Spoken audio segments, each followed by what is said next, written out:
I have come back to my home. I'm doing a lot of bopping around today. Um, just again running errands and things like that. Running two households. It's interesting. But so we had the meeting with the who's the nurse. I want to get more of her credentials because then she started telling me some other things that I was just like, ooh, tell me more. Because she might actually play a more substantial part in my brother's treatment and recovery, hopefully, maybe. I don't know. We'll see. Um, she seemed really sweet, really nice. Um, we're going to meet in person next week. My brother, he did pretty okay. Like, I've seen him in states of panic before, but he did pretty well. The last time, the other meeting we had with the other lady, like it was like almost a few weeks ago, 2 weeks ago. He seemed I talked about that where he ran through a gamut of like emotions and reactions and things. And that was in person. Um, but this time, this was on video chat. We talked. Um, my brother was a lot more engaging. He did go off on a little tangent though, and I'm gonna talk about that in a minute. Um, but then he was able to come back a little bit more. And I think because of that's another reason why it's like my gut was saying I need to find somebody in the healthcare profession. Like I just can't have Susie Q or whoever just come over here and be like whatever, like, oh yeah, we're just gonna yeah, whatever. I was like, no. He needs something more because he's a strong personality. He's quiet but a strong personality. So he needs somebody who can detect more than what he's showing on the surface.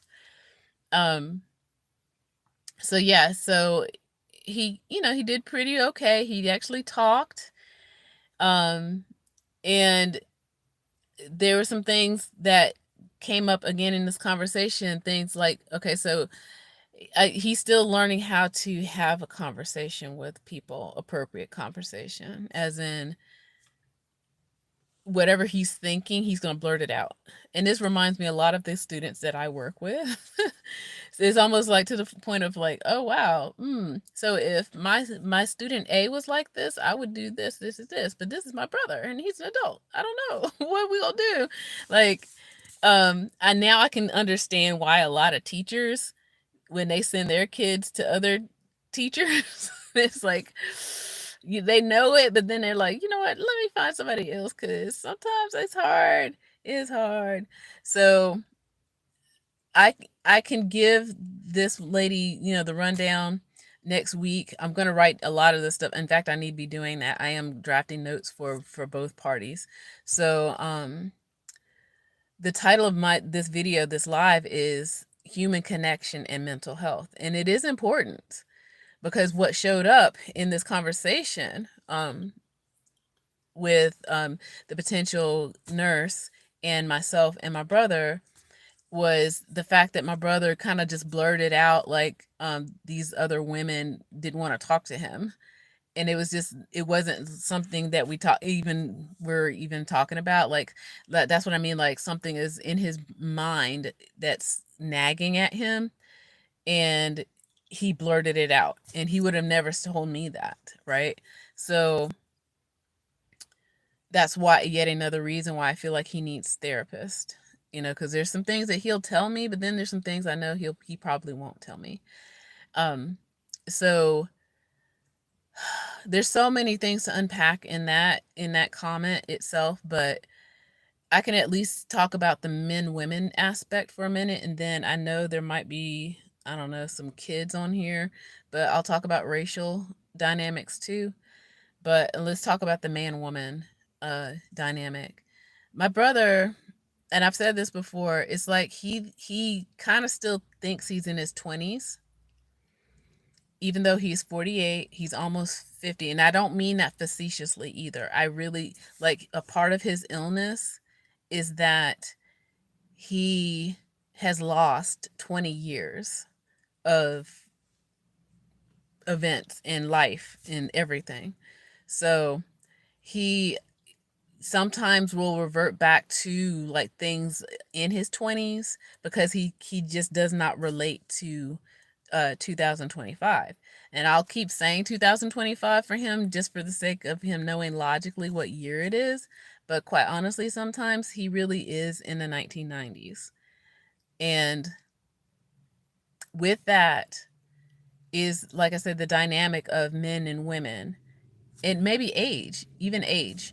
So he doesn't know his age and what that means to be 48 because he still believes he's in his 20s. And so when he is looking outward at others, he's looking to try to talk to people who are in their 20s. But he doesn't realize that when they see him, they see a almost 50-year-old man trying to talk to them. And that's one of the kind of heartbreaking things when it comes to this is like inside, and most of us, even me, like I don't feel like I'm almost 50. I'm almost 50, y'all.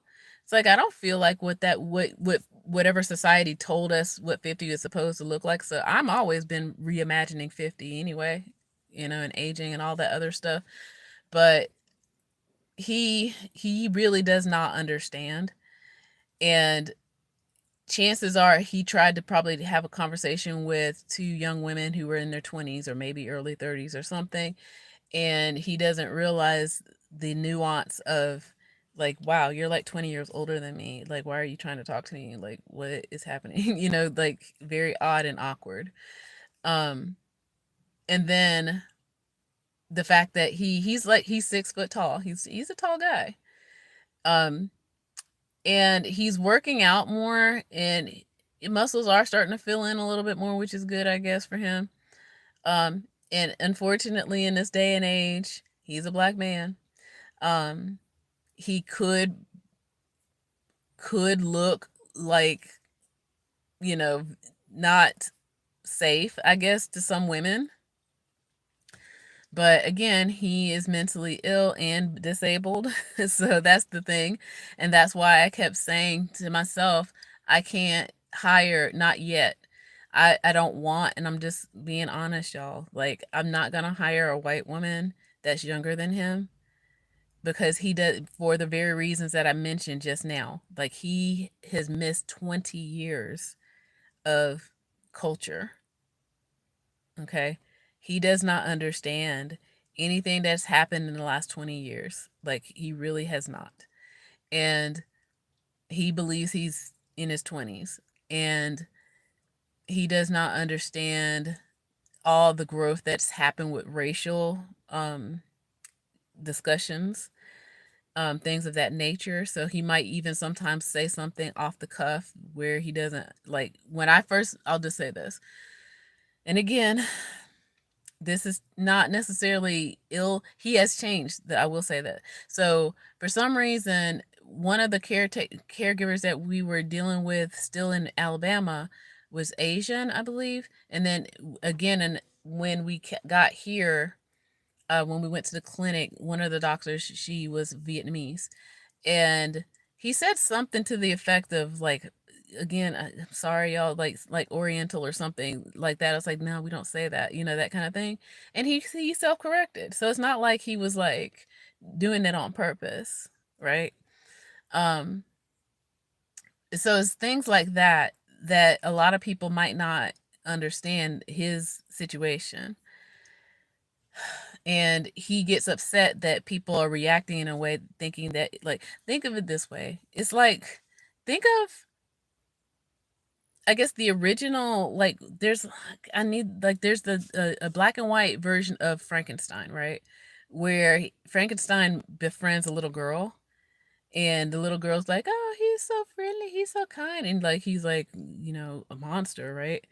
And he the monster Frankenstein befriends the girl out in the woods, and the girl is like, "Oh, he's my friend. He's my friend. He's my friend," or whatever. And then something happens. I can't remember. And this is a black and white movie version of it, to where the little girl either gets hurt or something happens to her, and somebody sees them together, and they think that, oh no, he's attacking her, and they're just being friends or whatever, and he's totally misunderstood as Frankenstein, right? And next thing you know, they're literally, that's where the saying, the pitchforks and the fire and the pitchforks, that's where it came from, where they're going to go basically lynch him, Frankenstein, that is. And he's like, I don't know what's going on. What are y'all talking about? What's happening? What are you doing? You know, that kind of thing. So my brother is kind of in that situation where he doesn't recognize his outer appearance in that, what it might look like to other people. All he knows that he wants human connection. Let me say that again. All he knows is that he wants human connection, and he doesn't recognize the implications of what he might look like to other people who might be a woman, who might be white in a woman. And he, so that's why I'm really trying to be careful about who he is around, who I can have him around certain people for now, until I can get him some real, like, occupational therapy or something, some life skills, because I don't want someone who claims to be woke or whatever, uh in saying, like, he attacked me, he did this, he did that. It's like, no, he did not. He does not understand. So that's kind of where I'm coming from with that. So yeah, and that's the heartbreaking part of it, is that he wants and needs companionship, and the companionship that he wants is white women, um and 20 years old. But even, I would say, even a white woman his age in their 40s, I would be fine with, because again, they knew what, like, the 90s were. That a woman like that could probably bring him up to speed. But somebody in their 20s, they have no idea of what happened in the last 20 years, because they've only been like children, okay? And I'm just kind of weary on that. So so far, as far as I know, unless the other team brings in a white woman, which I don't think they will, for him in the mornings. This lady, she's a black woman. She looks very progressive, which I'm just also very nicely done, ladies out there with all your degrees and whatnot. I don't know. I'm still trying to be on the fence with myself with, do I need another degree or not? It's like, I don't want to pay for it, but I don't want to pay the student loans either. Oh my goodness. Yeah, so yeah, with all the certifications and whatnot, maybe a certification. I don't need another degree or whatever. But yeah, and as I said earlier, it's like I got to start getting my books for my other certifications. Speaking of, yeah. So even after the call, so when we hung up, he was happy. Now he kept bringing up other things like the OCD, and again, I really do think he has OCD. I'm not gonna lie, y'all, that he wants to spend money that he doesn't have. And I had to point out to him my budget for him, because I did mention this earlier this morning, because that's one big irritant for me, that he really does believe that the money that like the Social Security is providing for his care should be given straight to him, and then I just pay for rent and food and everything. I was like, no, friend, that's not how it works. That's why exactly you're disabled. And that's why, because you would probably think that all of that money goes straight to you and somebody else is paying all your bills. I'm like, mm-mm, no, no, no, no, no, no, no. So yeah. So I showed him my budget. I took a picture of it, and in fact, I made it. I took a picture of it. I put it on the mirror. Of course, he threw it away, because that's money. That's money that he doesn't get to have, and that's another trigger. And that's most people's triggers, by the way. Money and the spending of it and the budgeting. They don't, nobody likes that, right? Means you're poor or whatever, or not because you're poor, but yeah. So I showed him my picture that I made, because I knew he was gonna throw it away. I was like, look, this is what you get. This is the rent. This is the bills. This is the food. You eat a lot, okay? And after that, I'm actually paying for a lot of these things. So you keep asking me for stuff and thinking that your SSI check is paying for it, and it's not. It's me. I'm paying for it. So you're actually asking me for money that you really don't need. And I just give you money so that you don't feel like you have to do bad things to get things. Okay. He said okay, but sometimes it's going to take some more conversations around that. So I just give him money so that he has walking around spending money so he can buy some gum, buy a sandwich or whatever, so it's not like he has to go because he keeps trying to show me on his, like, I'm gonna let y'all go because it's getting hot in here now.